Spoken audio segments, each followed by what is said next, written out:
energy efficiency in your historic home. Let's talk about houses. In the historic homes, you typically have, do you guys know about the framing and the construction of homes? There are two types of houses. One is a balloon frame and another one is a platform frame. Typically, houses that are built before the 40s are balloon frame. When you have a balloon frame house, they actually took all the timbers, I was supposed to write here, took the timbers, long boards, built the frame, and erected it. One wall up, built the frame, erected it, second wall, and just the configuration of the house, and then went inside and started with the flooring, built stairs, the next flooring, built stairs, and the ceiling level. That's, you have your interior wooden framing, and then you have your exterior cladding. So it could be plaster, it could be brick, it could be whatever it is. You'll look around. So that's, you have your interior and then your exterior. Those are your walls. In a balloon frame home, you have on that top plane, you have knee walls and you have a mini attic. So if you walk, some homes have their exterior is all the way out to the roof framing, but typically you have knee walls. Then you go down to what's called the rim joist. You have the basement on the plane, and that's the rim joist. This is a better picture of the platform frame. So then you have the second type of construction is platform framing. They built the basement, they put a floor, then they built the walls, then they put a floor, and then they built the walls, and then did the roof. So what's the difference in these, and why it's important? Let me go back. Is, whoop, wrong, wrong, wrong, wrong, wrong, wrong, wrong, wrong, wrong, wrong. So the difference in the two framing is with the balloon framing, between the interior and the exterior cladding is a void, is a shaft, is an open space. That makes a difference when you are trying to create energy efficiency because you've got to create planes. You have to stop air movement. So when you think about it in terms of what's happening is if your attic air is wafting down into your living space, you are smelling and participating in all the particulates from that attic plane. If, in the reverse, when the air movement reverses from the basement, the musty basement is going up those shafts, up and down those shafts. Why it's particularly important is not only are you getting the debris and the detritus, you're also losing your store-bought air. Store-bought air is air conditioning or heating. And if you have a balloon frame house, all those penetrations are moving what you're paying for through that balloon. That doesn't mean that it's not happening in a platform frame house too. You've got all the penetrations, all the fenestrations, all the 45 different times the cable company drilled holes into the walls. You've got the telephone company where they drilled into the walls, the plumbing. So that makes a difference because you're losing your store-bought air. This is a typical one from the Energy Star. A typical picture of this is a platform frame house. And I have a picture over there as well. As you power up your furnace or your air conditioner, it's pressurizing inside that space, and all of your store-bought air is going through these penetrations, up and out, and that is money.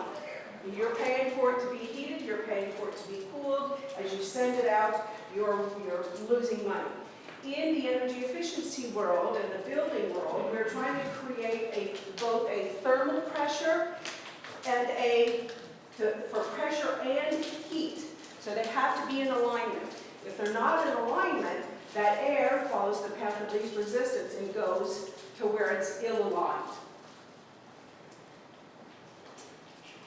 That's how you can tell if you are or are not in alignment, thermal and pressure boundaries in alignment. This is representative of the winter months when the gas is on. This is representative of electric when the air conditioning is on. Who has their utility bills that skyrocket in the winter and skyrocket in the summer? Look at your bill, and that will tell you.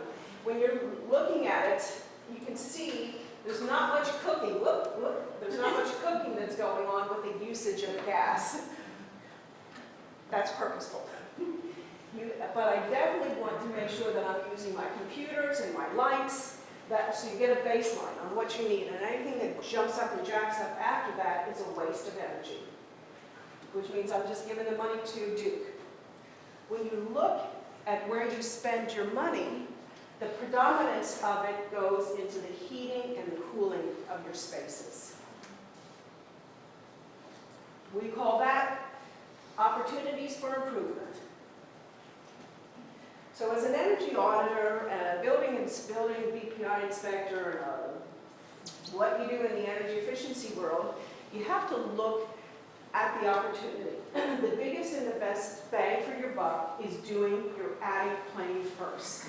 Think about it in terms of wearing a guy that doesn't have any hair, and he goes outside and he's bundled up, really bundled up. It's nice and it's really, really cold, and he's bundled up, but he's still freezing.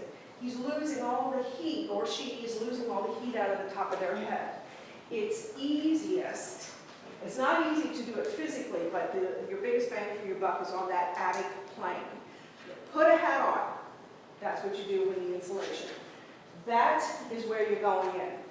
Yes, the insulation guys and yes, the inspectors will go through the 2x2 little box to get up into the attic. And yes, they do have to climb around that stuff. That's what it looks like on an IR camera. You guys know what an IR camera is? It tells the differences in temperatures. And if we were in a room where if it was really cold outside, I could take my hand and put my hand on this wall and talk to you guys for a few minutes, and then I would show you my hand. What that is, that's a demonstration. I wonder if it shows, it's not on yet. That's a demonstration on hot goes to cold, high pressure goes to low pressure, and moisture goes to dry. Those are just the rules of thermodynamics, and they work every single time. There's no variables, no changes. There's my hand. Oh yeah. There's my hand. You guys, if anybody wants to play with this camera, you can play with it. Those are your legs. So when you're thinking about why is this picture important, what is that saying? That's saying the interior space is cool, you've paid for that. That's saying the hot air in your attic is penetrating into your living space. In the summer, an attic can get up to 160 degrees, so that's significant.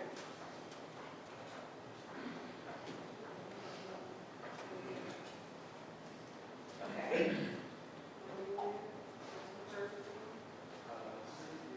That's what an attic looks like. If anybody in here is a DIYer and you'd like to do things, that's really wonderful. It's really, really wonderful. But if you're going up into an attic space or a crawl space, protect yourself first. Mask, gloves, Tyvek suit.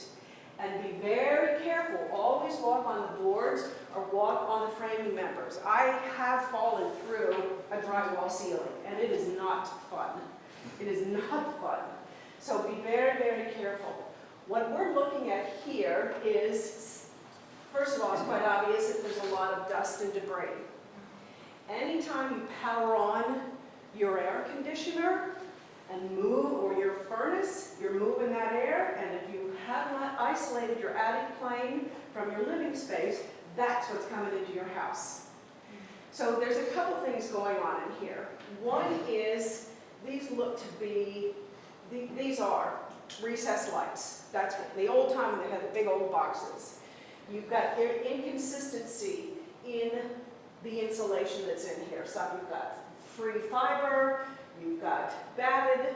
When you're looking at fiber, putting the insulation in the walls, the rolled up bats, the paper, the craft paper, goes towards the living space.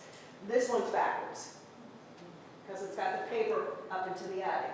It wires, every time they have penetrated through that attic plane, it creates an opportunity for the air to move up and down. While we're talking about these recessed cans, do you guys have recessed cans in your house? Ceiling lights? Have you changed them? Or are they the old ones? If you have a recessed can in your second floor, or that space is going up into the attic, typically the only thing that's separating your attic from your living space is a little bit of tin.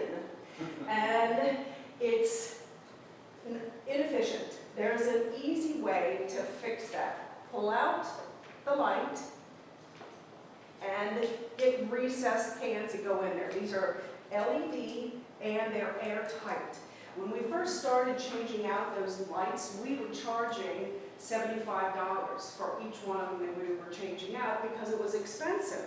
But technology now really has made it that it's efficient. You can buy these 2 or 3 or 4 of them on Amazon, and they're about $20. And it will, if you change those lights out, not only will it increase the efficiency in that space because you won't be moving air, but you're going to drop down the amount of money that it's going to cost you to run these lights, and it's likely that you'll never have to replace that again. So that's an efficient thing about it. When we were doing life cycle cost a long time ago, it made sense to do it when we were charging $75. But now, since the price of LED and even Duke Energy mailing you LED light bulbs, just do it yourself, change them all out. And they're not even making the incandescent bulbs anymore. But you can get halogen, and halogen are super expensive. Let's see if I can get this to move. I don't know why that's there.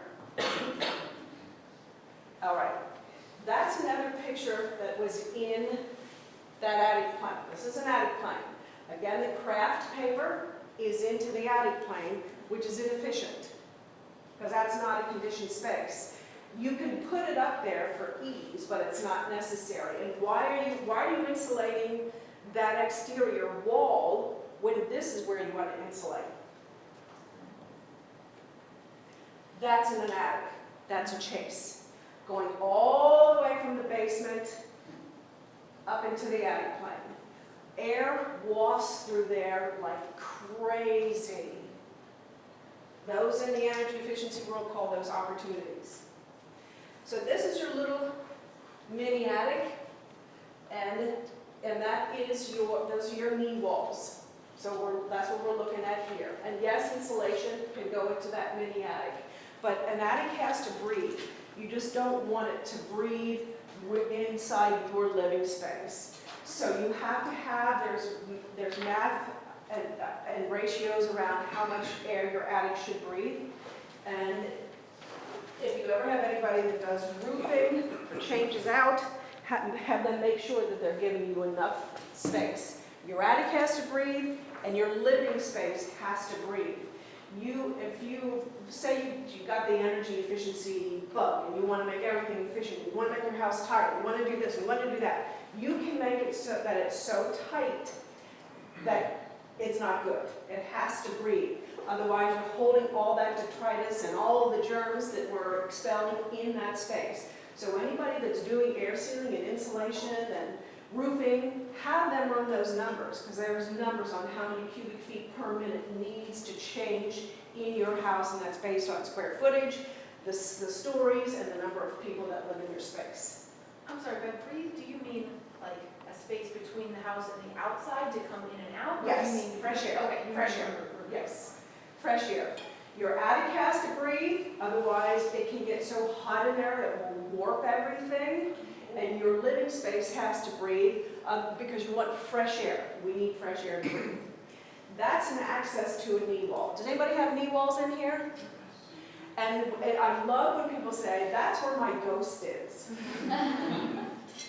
what's happening is your furnace or your air conditioner just pressured up and it popped that door open. This little plywood door is the only thing that's separating that attic space from your living space. And it's not a ghost. That's an evil. This is evidence that there's air moving in that space, which is fine. Air needs to move. You have, on your roof line, you have height. The air needs to move from the high points and the low points too. So you have that peak, goes from the top, and it goes from the bottom. 50% at the top, and then a divided 50% of the calculated air openings at the bottom. So we've taken care of the top plane, which is really, really good. So you air sealed, and I keep using that term air sealing. That is truly taking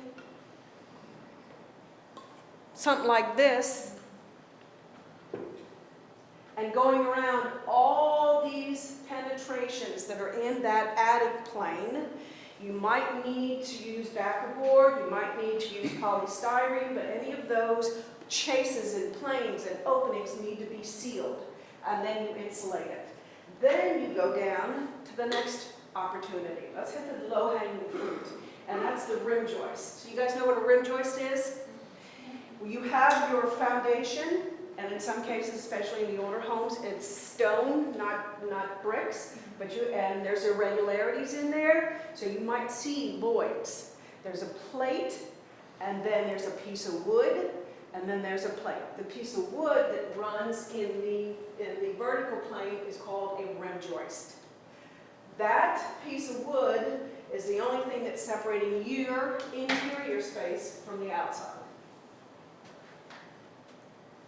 That's a rim joist, right in there. Right in there. Rim joist. You can see that there's air moving because of all the blackness on the insulation. This, I have this picture. This is the vent line for a dryer. That's really super dangerous. Super duper dangerous. Oh. That's super dangerous because you can get the lint build up right here at that crook, and then it can catch fire. So you want a straight path. Rim joist. How did I do that with just my... Wouldn't that be great? Does anybody have a crawl space? Have you been down there and looked at it? Can't blame you. I can't blame you at all. But when you think in terms of thermodynamics, the hot goes to cold, high pressure, low pressure, moisture always goes to dry. If you are in your crawl space, if you don't have a vapor barrier, if you just have a dirt floor, then that dirt floor is always going to wick up to the frame floor. So as you're in the area over your crawl space, is that wood a little boggy?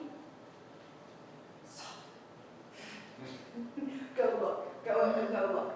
But typically, if it doesn't have a barrier, a vapor barrier, then the moisture from the dirt will go up, and that creates problems up in here. This in theory was correct when they started it, but over the life of critters being in there, I'm not quite sure, it's degraded.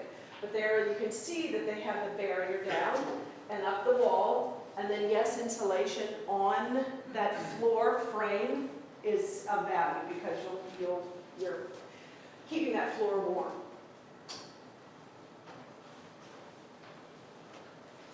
That's another picture.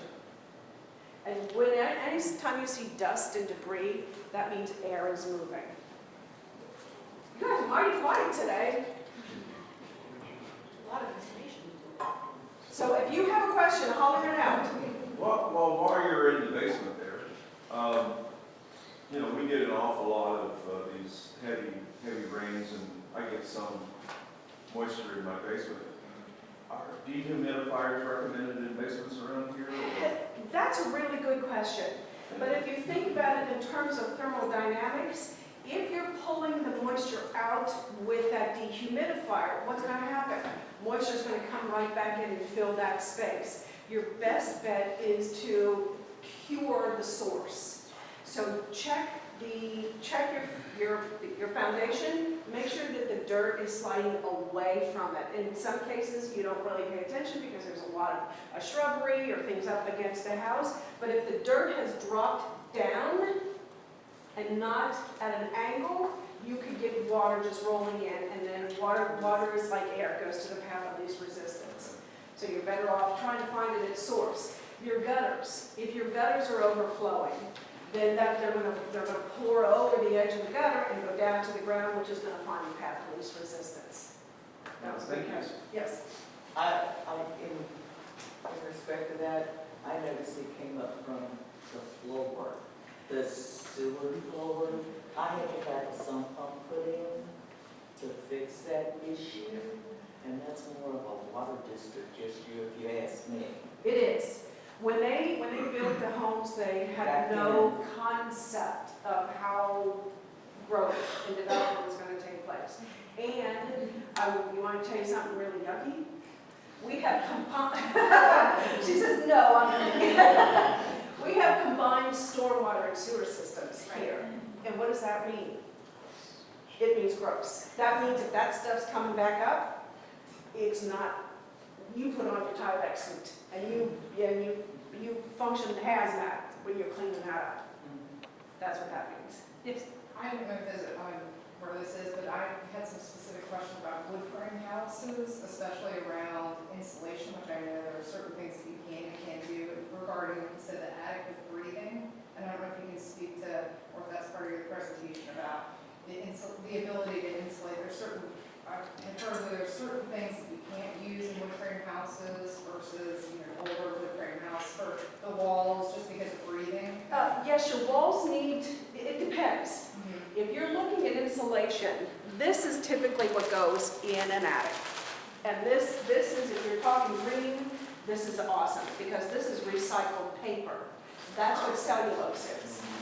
If some people want to sell you where they fill your wall cavity, and when you have brick needs to breathe. So before you paint your brick, you need to talk to these guys around here, John McEwen and David Land.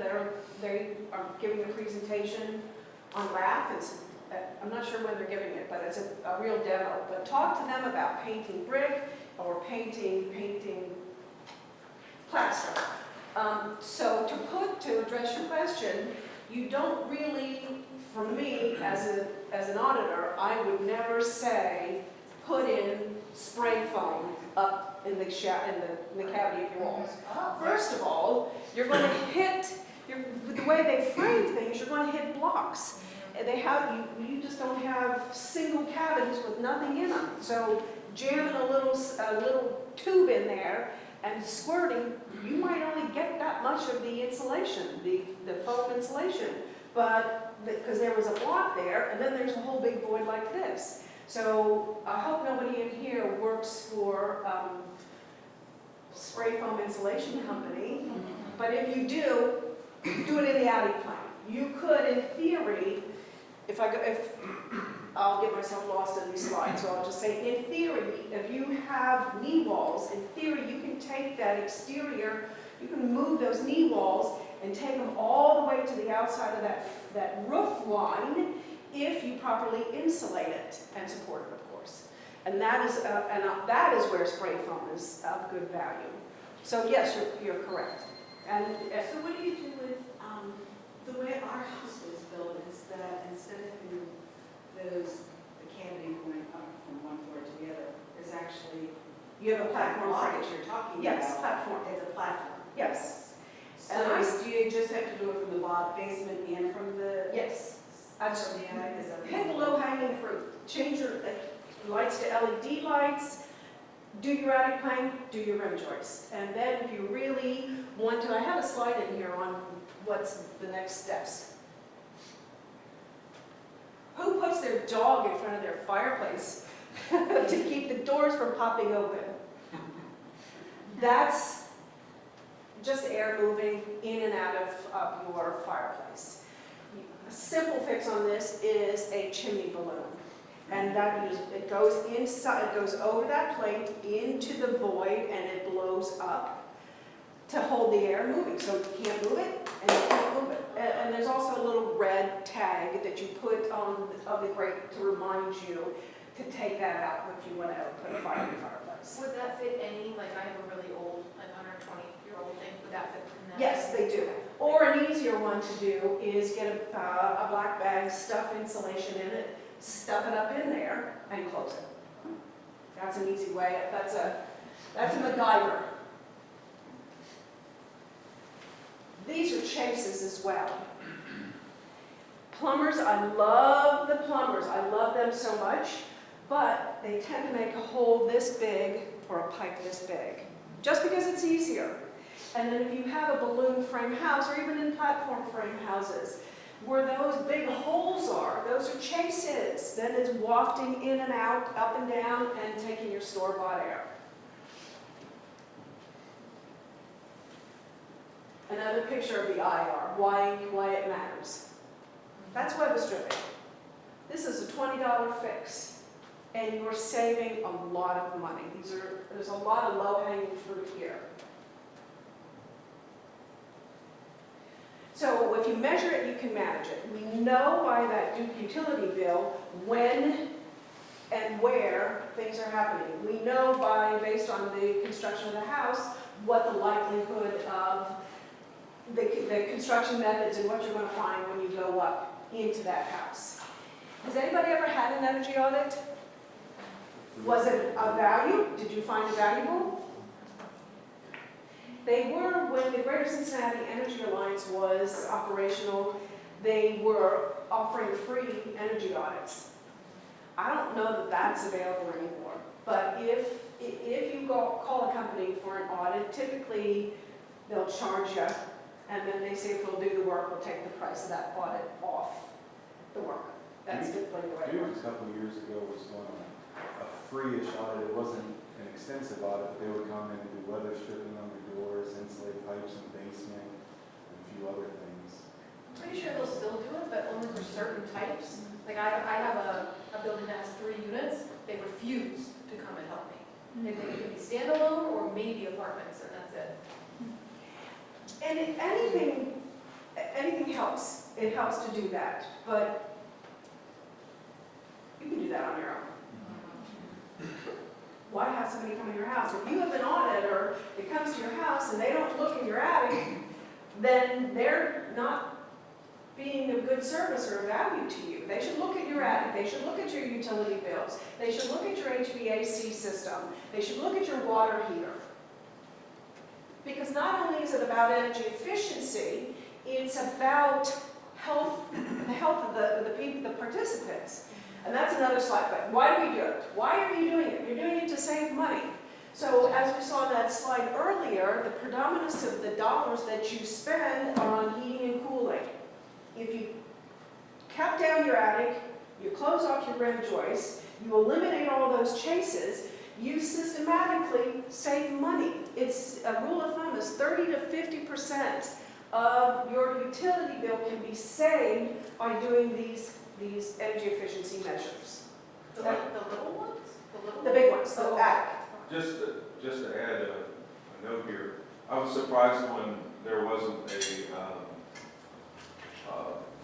one of the categories of the presentations today was pest control, because it is a pretty big issue in the older homes. But one of the things I found when I started attacking my pest problem, my mouse problem, was that just about everything I did was tightening up the house too. So every place they could get in was someplace that air could get in. So. Yes, yes. That's, well then you should thank those little mice. I'm living in such a mess in your house. I'll think about it. Part of an energy audit, if you're outside of just an inspection, if you're getting a true energy audit, they're going to do a blower door test. They're going to do a blower door test in They're gonna do a blower door after they've completed the work to make sure that they hit the measures that they wanted to hit. And then they're gonna do one after. And that all addresses the breathing of that space. Because if your energy team was so excellent at closing down all those penetrations and improving the insulation and yada yada, and they make your house too tight, you need mechanical ventilation to get that fresh air in. That's the principle of what happens. So on that slide on all those penetrations, you have they did all the work in the attic plane, and they put the blower door on, and then they walk around, open the door, whoosh, the air is blowing in your face. So that gives the opportunity to seal down that penetration. Walking along, I feel air against my ankle. Then they air seal the down to the baseboard where air is coming in. So it gives you a measure and manage perspective. That's why they do it. You'll do a blower door. That's the polystyrene that you dam off in the attic plane. So you want to make your attic breathe so it comes up from the soffit, but not every one of those chases need to breathe. That's too much air in your attic. Insulation. It doesn't cost very much. What we are here in Cincinnati is an R38. That's code. If code was given a grade in school, it would be a C at best. While you've got somebody up in the attic and they're blowing insulation in, don't go to R38, go to 50 or 60. This is the cheap stuff. That's the cheap stuff. It's not the labor getting up and doing the work is what's going to cost the most money. Health and safety. That is part of an inspection. Changing your filters every month. It's low economic impact, high value because it keeps your equipment running efficiently. This is a gas appliance, and that's what they call a combustion appliance. There needs to be air for that combustion appliance, otherwise it becomes a confined space. So that needs to breathe as well.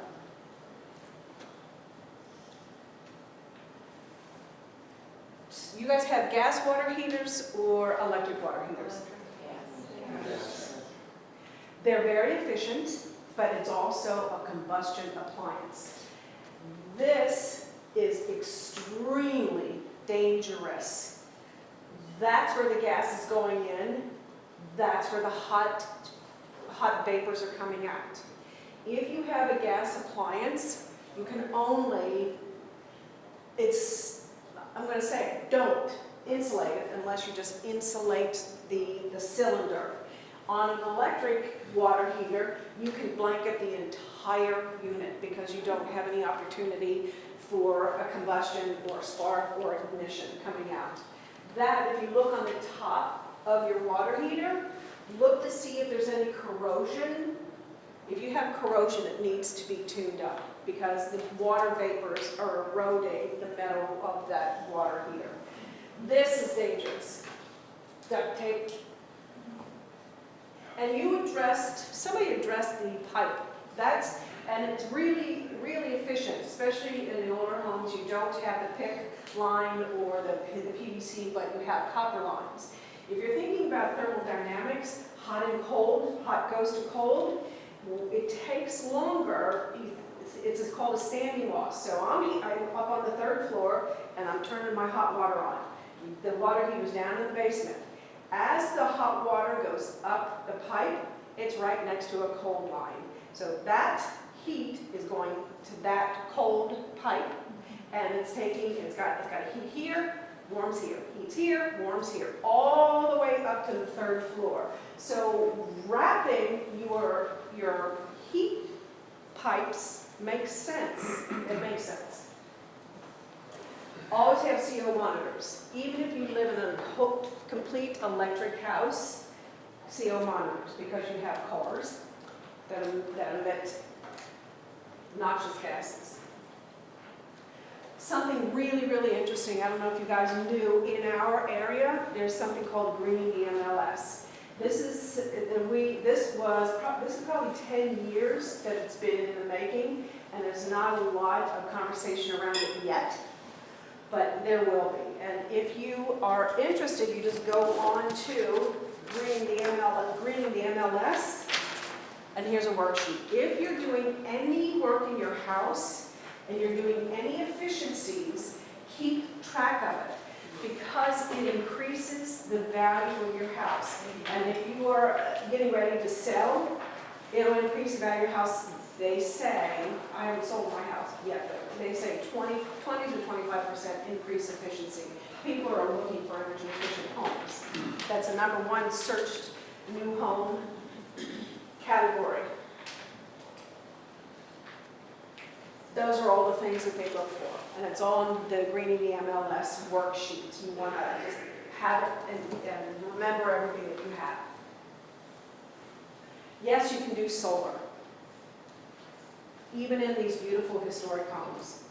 You talk to your preservation people, of course. They're not going to let you put a big old array out in the front yard, but they will, and they do encourage solar. And then at the end of this, there's something even more interesting that's coming down the pike. What about if you have gas heat, then getting solar doesn't pay off as well?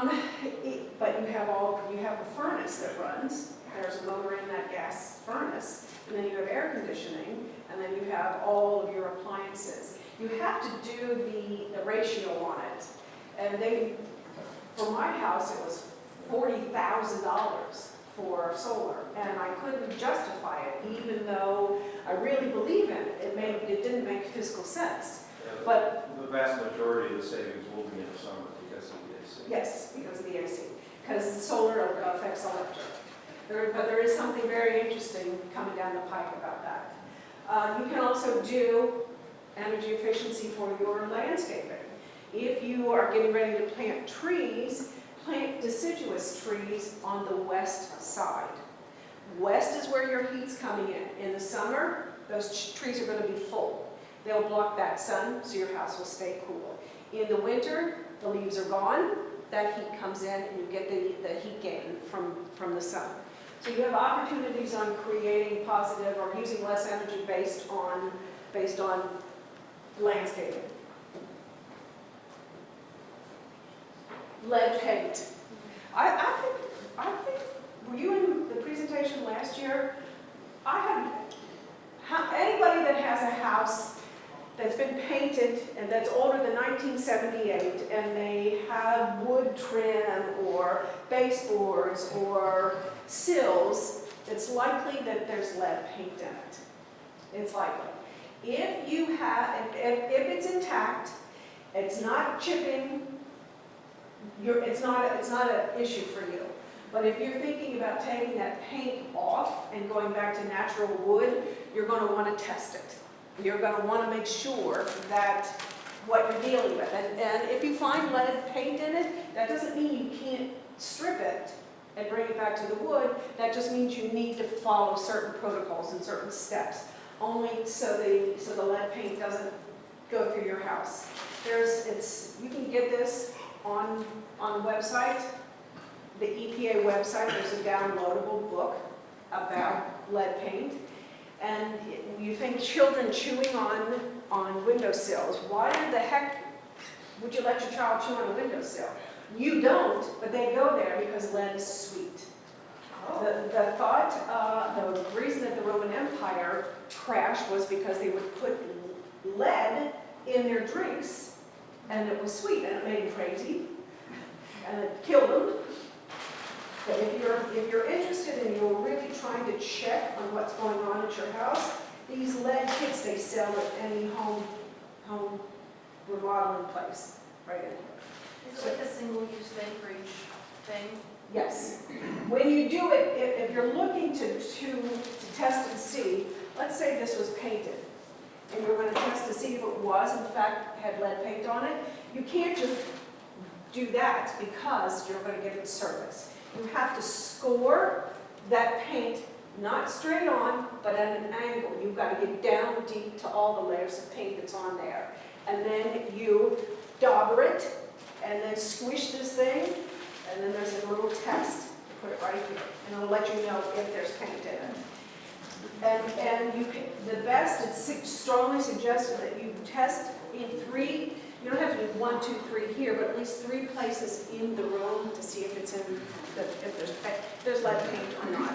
If it's encapsulated, if it's stable, if it's not chipping, and you don't want to do anything about it, and you're, except painted, you're in a perfect place. Would you use those tests for water too? Because we found we had the water line coming into our house was lit. Somewhere in Michigan, where they used the chemical and it glazed Descaled it? what was on the inside of those lead pipes. We had our whole, the whole entrance to our house replaced. Would we test with those? There's a water, you can do a water test and you mail it off, because that's specific to paint. Okay. And because what you're going to get is super diluted because of the water, so it would be mailed off.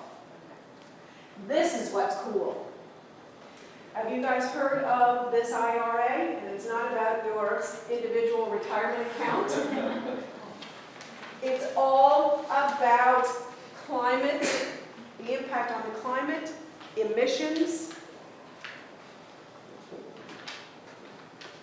Has anybody heard about this?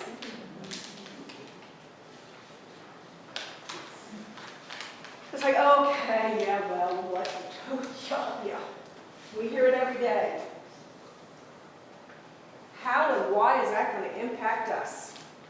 It's going to impact us because there is money coming down the pike. Money to homeowners coming down the pike.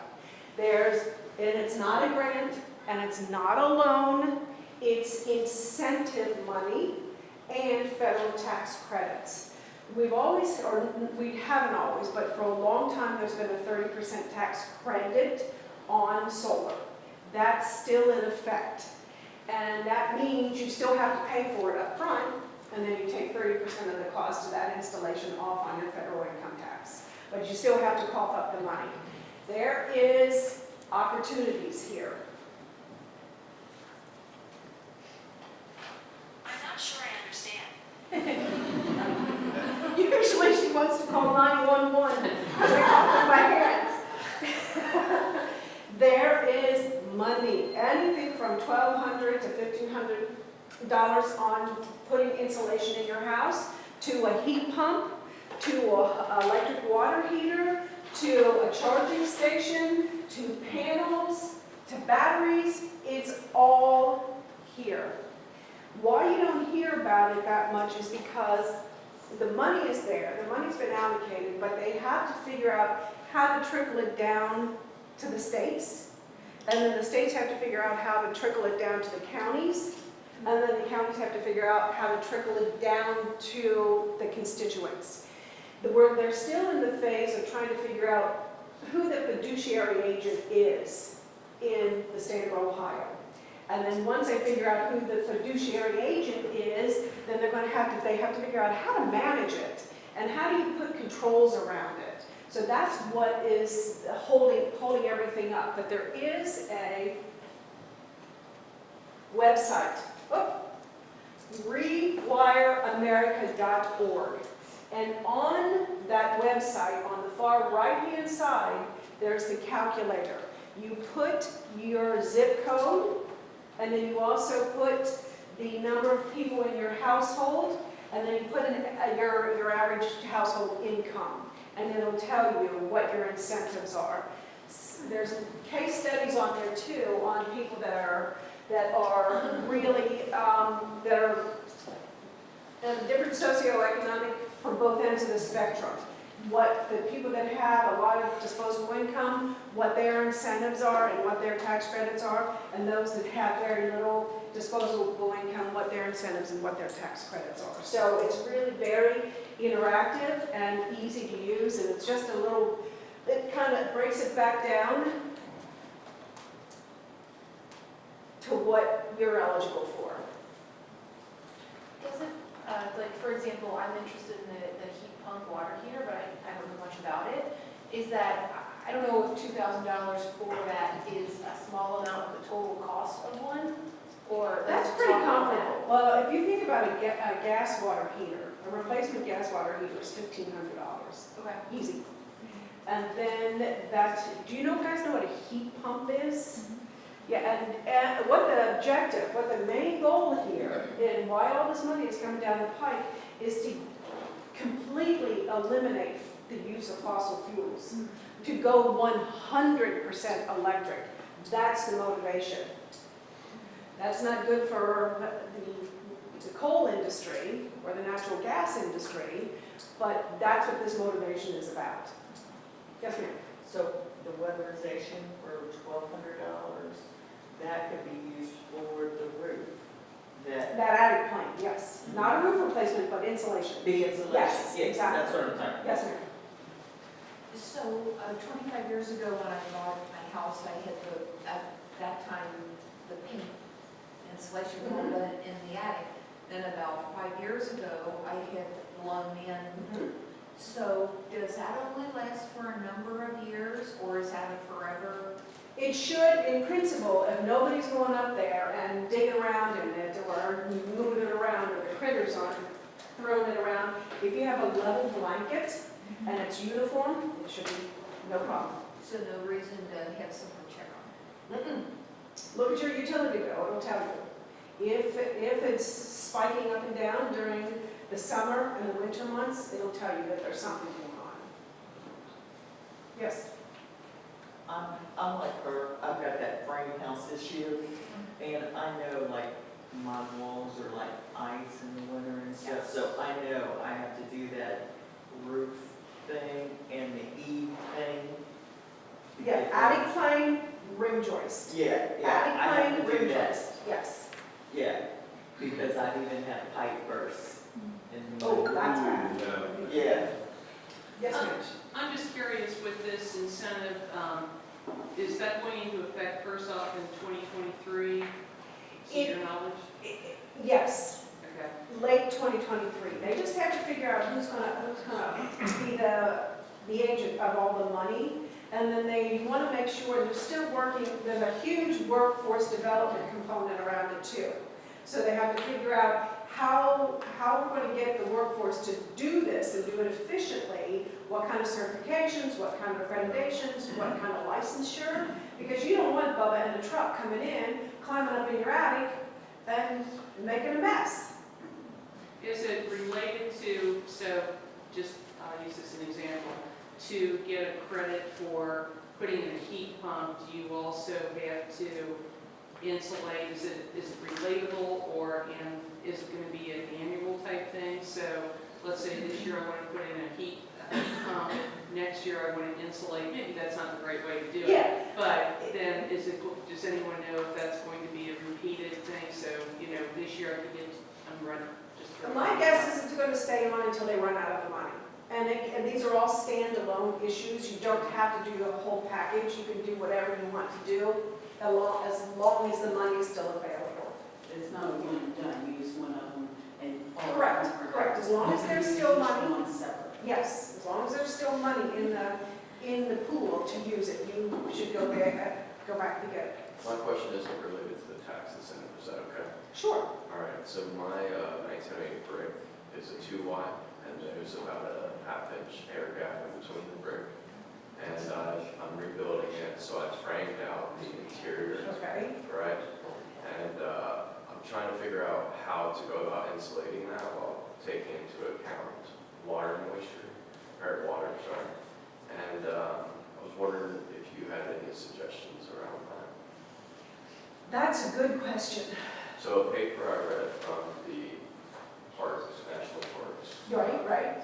said to use closed cell spray foam directly on the masonry in the interior. That has moisture in it. The spray foam has moisture in it. The closed cell spray foam does not have moisture in it. It prevents moisture, and that's kind of the problem, right?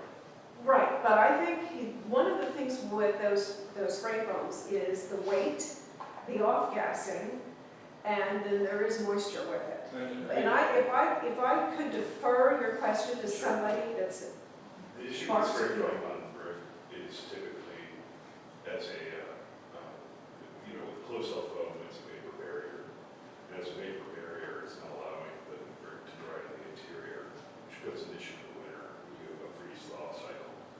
So, I wasn't sure if the air gap in between the brick would compensate for that. so the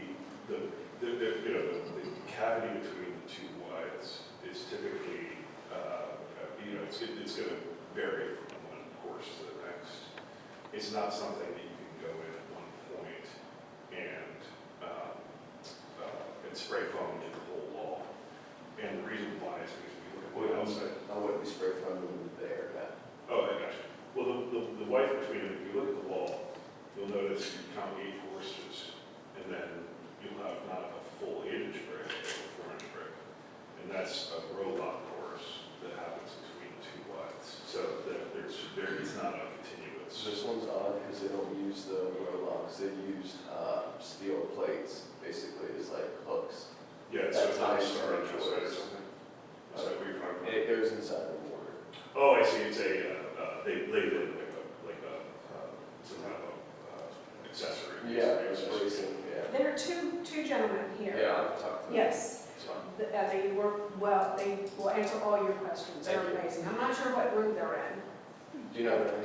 David Lamb and John McEwen. One's an exterior brick dude and one's an interior plaster guy. Thanks. It might be, I need to talk to them as well, but I was just wondering, I think I maybe missed it, the cold walls thing. So after you do the attic and the room thing, does that make the walls not cold, or is there something else to do to You the create, walls? think about a thermos. You have created a barrier, a barrier, a barrier, a barrier, a barrier, and a barrier. So theoretically, no air is moving. So you're going to get your outside temperature, whether it's hot or cold, that's going to what's holding your heat gain and your heat loss. And then you have your interior that's getting your heat gain, your heat loss from all the interior air. Okay. And even something as simple as putting on, you pull off the plate covers and put insulation on them. You'd be surprised how effective that is too. Okay. That Now, kind of stuff. once you're done with the top and the bottom, do you think the target is like the doors, the windows? Is that a big Your deal? penetrations first, your fenestrations. Okay. All the opportunities for chases is then your next low hanging fruit. Okay. I Yes, have a couple of questions, slightly unrelated to each other, but one is attics.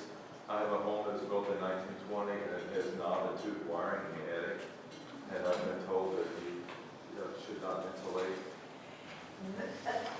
or wood or not. and that's very interesting. So think about, everybody know what knob and tube is? You have your two, you have your 2 lines running, and what's gonna bridge that gap? The only thing that's gonna bridge that gap would, you could have insulation on it, and should that insulation get wet, that's your problem. So what you can do is you can isolate, you can spend $50,000 and completely remove the knob and tube in your attic and down your walls if you want, or you can isolate it with polystyrene and then insulate. So you're isolating. Yeah. Your house was built in 1920, so by evidence of the fact that it's still working. And so the other question I have is in my basement. How could I insulate the basement walls that are exposed on 3 sides to the air, and only ground insulated from the front? Is there a way to insulate that without building walls and putting, like wall studs or whatever? Because there is some moisture and dampness, and occasionally there's some water that will. How are you in the need for being cosmetically perfect? That's unimportant, yeah. So you could, this is just a suggestion, but also knowing the caveat on code. You could get a big old thick piece of polystyrene and put it to the wall. That's insulation. You can get to R60 with boards of polystyrene. That's the insulation board that you're Yes, talking about? this Okay. pink board. There's one problem with that, in the fact that that does not meet code. Yes. So you have to be very careful that there's not an opportunity for that stuff to catch, Okay. ignite. Yes. Yes, ma'am?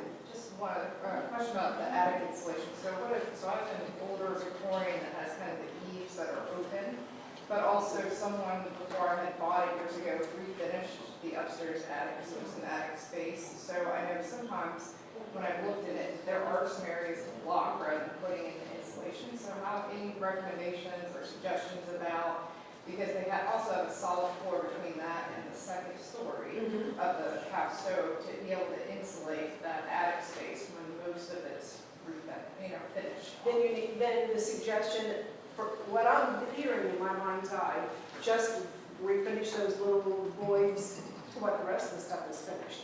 Blow in insulation, that can be the expandable, and then drywall. So just kind of as far as you can get in the eaves, not worrying about the part that's finished or the floor part between that and the second story. Well, think about your thermal and pressure barriers, they need to align. So if you're aligned here, and then you're partially aligned here, you're losing wherever it's misaligned. So make that continuity of aligned, and aligned. Okay. Both thermal and pressure. Because it's air and water and moisture, all of the stuff all follows the path of least resistance. Yes, sir? For the incentive program, do you know if you'll have to use like a preferred contractor? My guess is yes, Okay. because there's a workforce component around it. For an old building that's a long rectangle that has a sloped roof, is there anything weird about that? Because we've talked about the little things, but so mine's totally different than that. Well, you have to make sure that it's breathing in that attic space. It's going to be tough to get in there and verify what's going on because of the slope. So shoving a tube in there and blowing the insulation can be good, but if that's blocking and eliminating the soffit vents, that's not good. So, I don't know. Okay. I'm gonna be like a politician. I'm gonna talk my head off and not say a thing. Yes, sir. That is part of my question as well. I have the same roof and there is no access to it. I replaced a light a month or two ago and saw that it's just open. There's nothing. There's nothing there whatsoever. Then cut an access. Like there's maybe like 2 feet, 3 feet, and then obviously it goes Yeah. presumably to nothing. You just have to create one and Yes. then do what you can. Yes. Yeah, okay. Well, guys, I just got the Be Quiet Toni sign. You guys have been amazing. Thank you so much.